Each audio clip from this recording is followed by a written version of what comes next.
Oscar Bevis, IFL TV, proudly sponsored by Velasco at the M&S Bank Arena for the Boxer tournament, joined by Mr. Dave Coldwell of Boohoo Man. How are you, mate? I'm very good, thank you very much. I'm really good. How are you? Good, I feel really far away from you. You can see my hand in the shot. But we'll move. The Boxer tournament, arguably their best, in fact, it's not even arguably, their best tournament to date. It was a perfect bunch of lads, it was a perfect draw, and to be honest, it played out just brilliantly. I thought it was brilliant. I've had a really, really good night. Listen, whether I work these shows or not, I like the tournaments. You know, I just think they're different. It's not, you don't look at it with your purist eyes, right? Just look at it as a fan just wanting some entertainment. That's what they are, you know, and we got it tonight because they've got 3 rounds to go out there and win a fight, and it's mayhem, and it's also it's an opportunity for them to break out and make a name for themselves. You know, I said on the TV there, there's only one winner, but everybody that boxed tonight, the stock's risen. You know, they gave it their all. They're exciting to watch. They put in good performances, and they contributed to a great night. So, you know, nobody's lost anything really. Obviously, this does go down on the fighters' professional records, but do you almost have to not look at it like, for some of them, not look at it like a defeat? Because when you think about it, it's kind of, there's some results in there that, let's say, if they were over 10 rounds, would have been a completely different result. So it's almost like not real life boxing. I know it sounds ridiculous, but do you get what I mean? Yeah, that's what I mean. It's a different entity. It's tournament boxing. It's different, you know. So a lot of it can be as well. You know when you have an established world champion bringing in sparring partners, and they're splitting the rounds, and so an amateur might get in for 3 rounds, 4 rounds, and that's it. And then you swap. You get in for them 3, 4 rounds, and they hang with the world champion. They get out thinking, well, I could beat him. It's a little bit different when it's over 12 rounds. It's completely different, and so that's how you've got to look at these. This is a 3-round fight.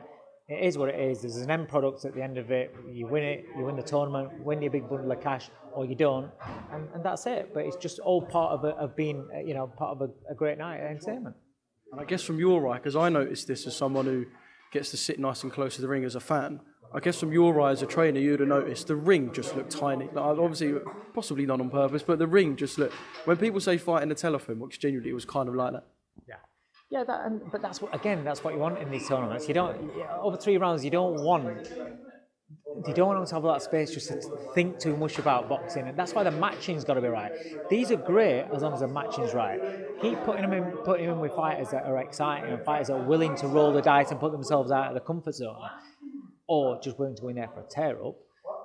Then you're always going to have great nights. You're always going to have great nights. But if you start doing it where you start putting too many thinking fighters in there, then you're just watching 3-round boxing matches, and that's what people aren't here for. They're here for the 3-round tear-ups. And just quickly on the winner, Corey Gibbs, to the casual fan, really, they would have come in and looked at the list of names, people like Masha, Lee Apoyan, and seen guys who've been on these sort of fight nights before. They wouldn't have known Corey Gibbs. The hardcores might have done. Do you think tonight we saw the breakout of someone who could potentially be a real serious name domestically and maybe more?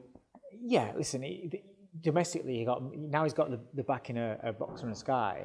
There's no excuse for him not to be built up now, and his profile's going to get built. The right fight's going to start coming along, and domestically, that's the sort of level you want to look at him conquering first, and then you take him from there and see how good he's going to be. But he's got the talent, and he's got the ability. I think he won 55 out of 58 amateur fights, something like that. I've had John Pegg telling me about this kid for years, and then he just disappeared. And then when I saw him pop up on the list for this, I was like, oh, where's he been? So now this will give him the momentum back. And also, when you've been away for a couple of years, you have a few chinks in that confidence because you've forgotten what it's all about. You're not on that roll, that momentum. So this tonight, I'll have got rid of those chinks, got rid of those dents in his confidence, and now you'll see a better version of Corey Gibbs going forward. Yeah.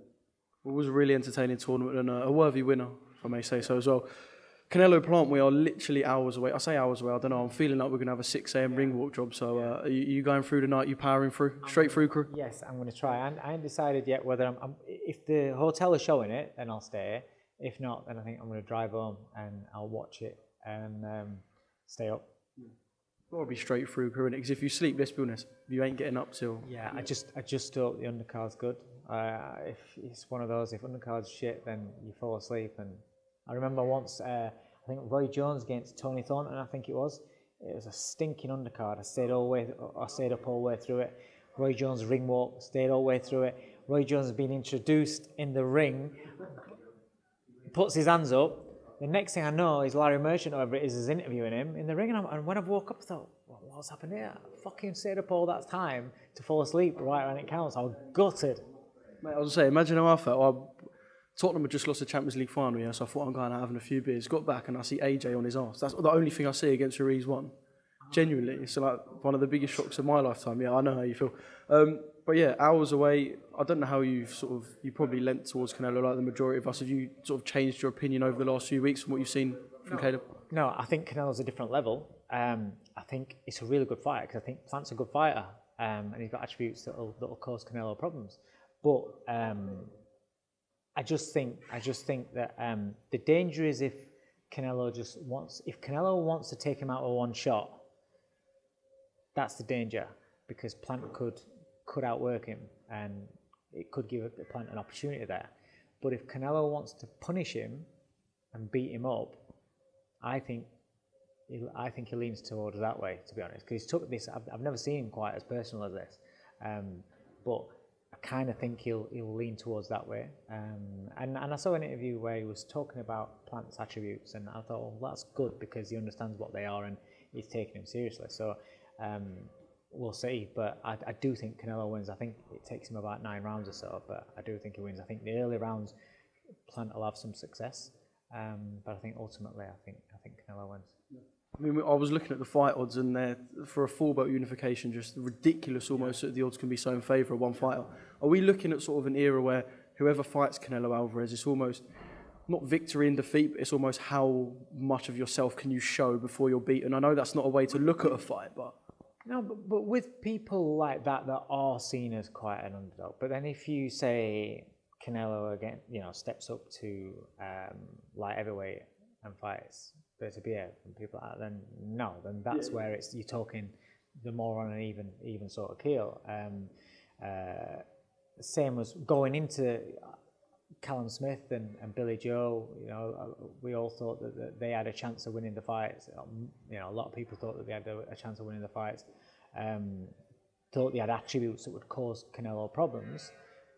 But then on the fight night, you see a difference in levels, and he is a special fighter. There are certain fighters in world boxing right now that are just that little bit special, and Canelo's one of them. Did you take anything from how Caleb Plant looked at the weigh-in? I've seen him weigh in before, and he's always in good shape. But he looked massive, like the lats on him. He genuinely looked huge, if I'm honest, and he looked in the best shape he's ever looked. If you're fighting Canelo Alvarez for the undisputed championship world and you're not in the best shape of your life, you've got a fucking serious problem. Do you know what I mean?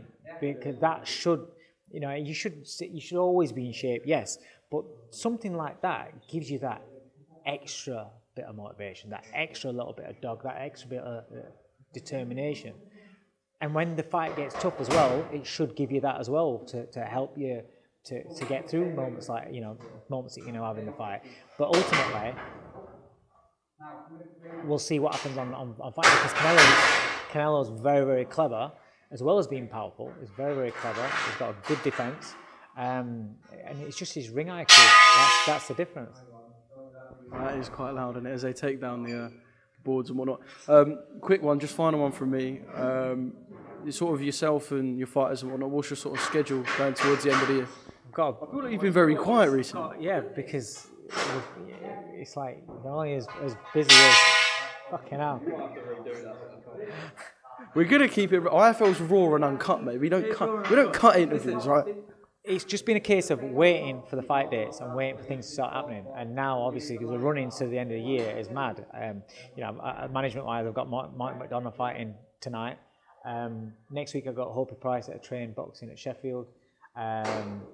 Jordan Gill's about to be announced. I think that gets announced tomorrow, day after tomorrow. No, Monday. It gets announced. Up here? Can we say up here on the December 11th card? No, I'm just that'll be announced on Monday in a really big fight.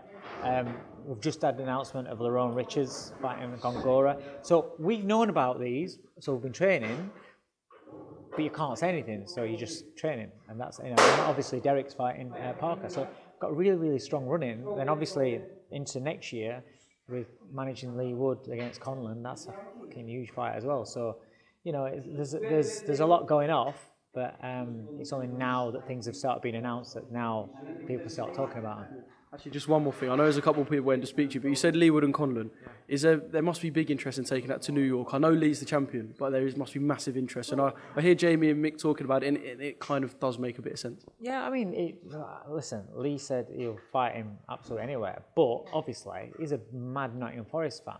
So we've got to see if the numbers work for that. Now, obviously, when a promoter bids and has to pay out such a substantial amount, their mind is, where can we earn the most money to recoup as much as that we can? So is that Belfast? Is that Madison Square Garden in New York on St. Paddy's Day? Maybe, but Lee, can you sell out the sit ground at Nottingham Forest? Is that a possibility? So they've got to look at all options, but Lee really doesn't give a shit. He just wants to fight. He wants to get the fight on and win it. That's it. That's all he's focused on. He's winning the fight. Dave, top man, legend. See you soon. Thank you. Cheers. Sweet.